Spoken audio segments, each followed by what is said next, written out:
Hi guys, it's Drake. El Guapo. This time I have some tips and tricks for when you're traveling. What? Let's go.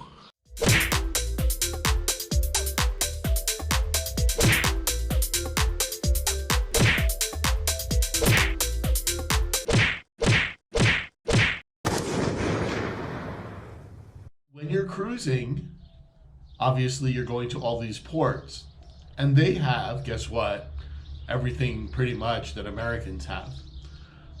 Some of the smaller islands don't have as much. You're not going to find some Walmart supercenter, but you will find the drugstores, convenience stores, places that you can pick stuff up. It's always a good idea if you've forgotten something, obviously, to get it there. There are some things that I feel you should take with you. Number one, super important, depending on time of year, bug spray. Brilliant! Insect repellent is pretty big. Yeah, you need it. Some of these places that you'll be going are going to have a lot of mosquitoes, and it's always nice for you to have all the protection and not be eaten alive like someone else. Number two, sunscreen. I've seen it all too often where people are walking around not realizing whether they're in the Caribbean or up in the mountains, and this happens even in wintertime with skiing, that the sun is intense, and throw some sunscreen on. You don't have to go with the lowest one of the SPF 0, like the baby oil. You don't have to go with the highest one. Just go with one that you're comfortable with. Now remember, if you go with a higher one, sometimes you can mix and match and have a lower and a higher. And if you mix the two, then if you have a sunblock of 10 and a sunblock of 50, if you mix both of them together, you might get like a sunblock of 25 or 30. No. Number three, or excursions. I've gone through excursions from the boat or from the cruise line that I was on, and I set it up through the cruise line. And I've gone on excursions where I've just done it myself. I've walked off of the boat, and if you're in any port outside of port, there really isn't a problem in finding a cab or a cab driver or someone who knows the island who wants to take you around. If you do it by yourself, typically you can save a little to a lot of money. One time I was on an island, and this cab driver who myself and three other people took, it was a van that held 12 people, and it was just four of us. That was it. We didn't have to, it was a hot place. We didn't have to touch each other. Winning.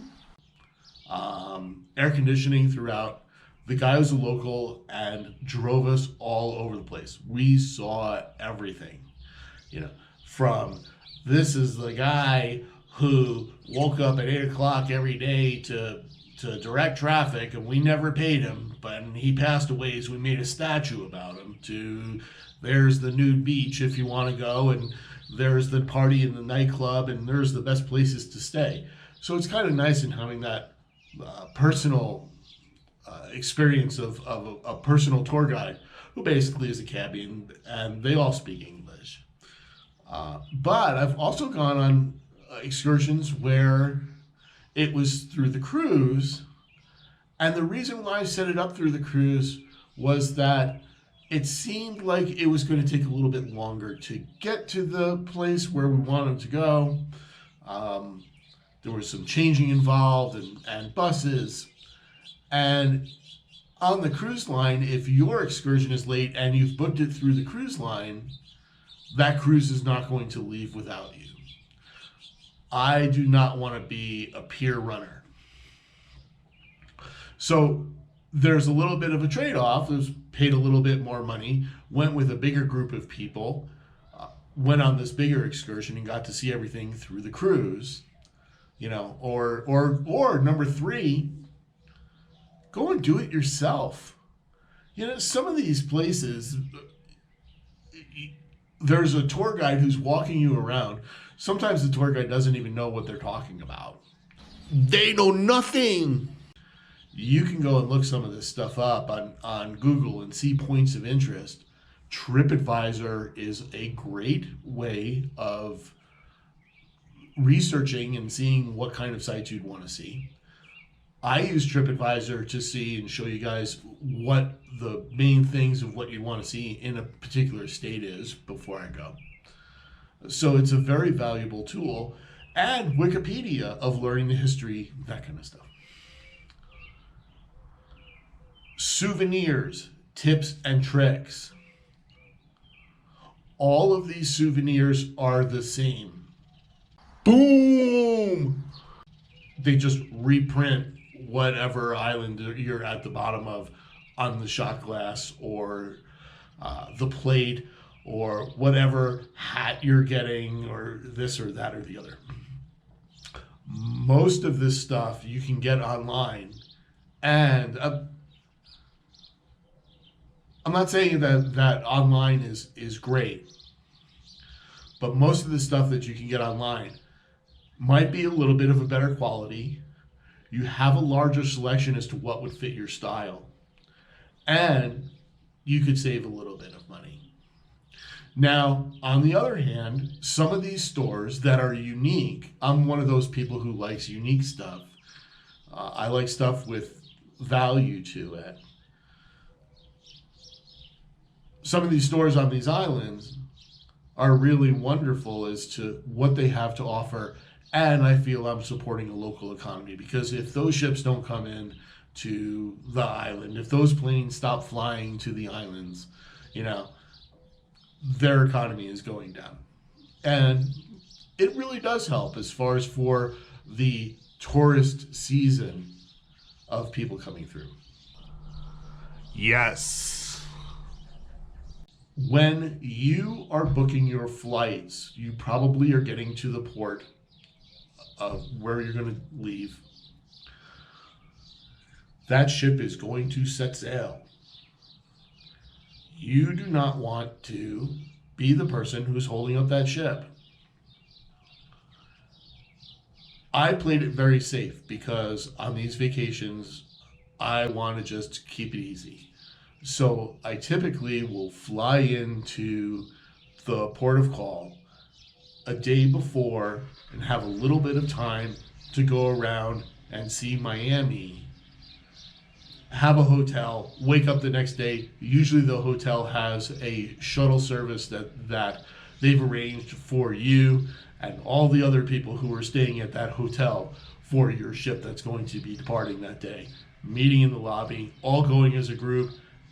And it's very strange, but they'll go from ship to ship to ship to ship to ship. If you're not used to this, it's kind of remarkable. If you forget stuff on the trip, don't worry. Relax. These places that you're going to have stores. They have places where you can pick up things that you forgot. But some of the other key stuff that might help you. Bring a roll of tape. I know you're going to say, wow, come on, Drake. Really? Yeah. You never know. And having a little roll of tape will be a little bit helpful. Bring magnets. The cabin is made of steel. But if you need to hang things up, notes, paperwork, you can stick the magnet right to the wall. Check with your crews as to their policy if you need extra plugs.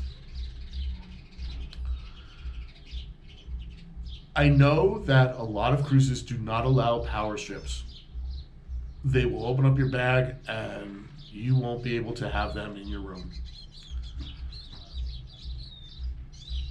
If you have extra cords for your devices, bring them. One of the worst things would possibly be that a cord goes out and you can't charge up your batteries, which leads to the batteries of if you have extra batteries, you might want to take those as well. It's always weird when I travel. I don't know what it is about those machines that I run things through, but the batteries seem to die.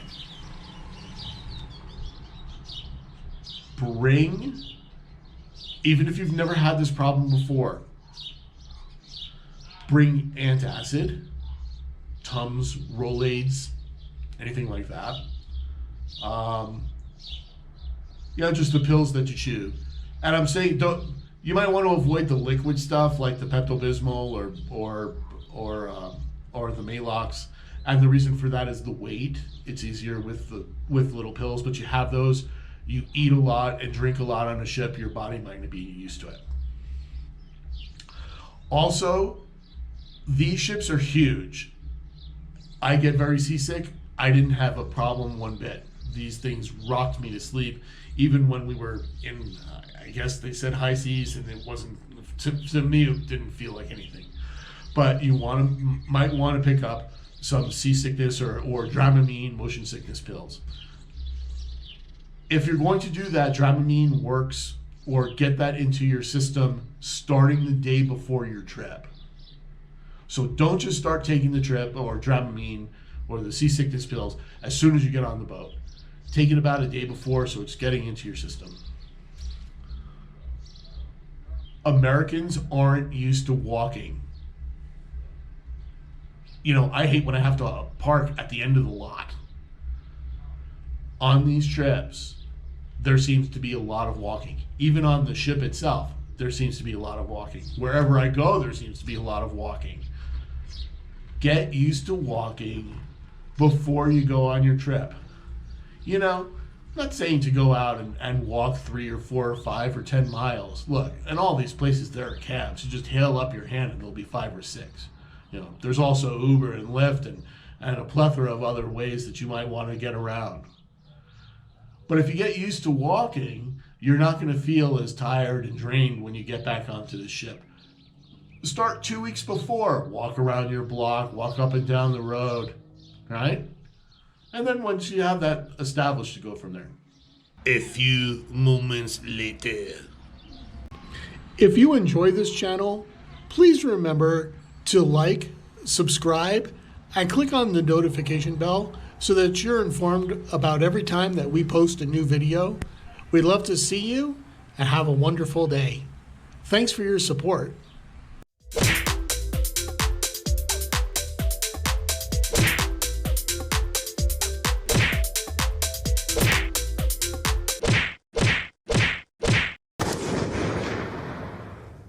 Bye.